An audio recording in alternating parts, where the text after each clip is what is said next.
have a broken rear spring on my 2009 Subaru Outback, so I'm replacing the spring and strut assemblies on both sides. Once you remove the panels and the lid from the back of the hatch floor, there's just one little retaining plastic clip that comes out. I'm going to put that there so I don't lose it. And then this panel flips up, unclips, and then there are two studs from the top of those strut assemblies, one on each side. These nuts are 14mm, and I don't have any metric ratcheting wrenches, but a 9/16 is a cross reference for 14mm, so I've got my Blue Point 9/16. That makes the job go a little faster. Then there's a 19mm bolt and nut at the base of the strut holding it on. I used a small jack to push up on the base of the strut to counteract the spring, and then with some light tapping that bolt comes out without screwing up the threads. Just use a ball joint separator there and another bolt to pound through from this side. It pops out nice and easy.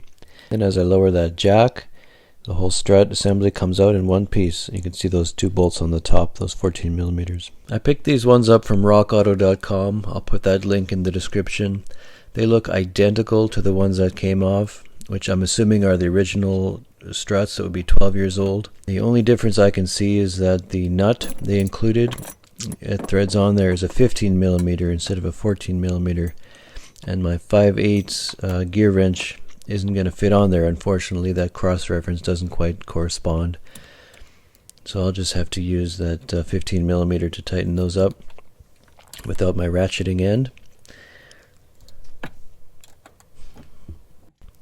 And once those are in, I can go underneath with that jack again and just a piece of inch square bar to stabilize it. Push up on the bottom of the strut until it lines up. And with my light, I can see it's getting lined up, and use a pry bar to make sure it's on center, and then just tap that bolt in, nice and easy. Put the old nut back on, snug it up with the ratchet, and torque it up to 60 pounds. And as you let the jack down, you can see the pressure that the spring was pushing down.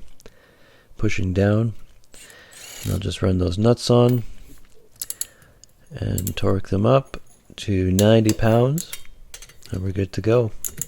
Just rinse and repeat for the second side.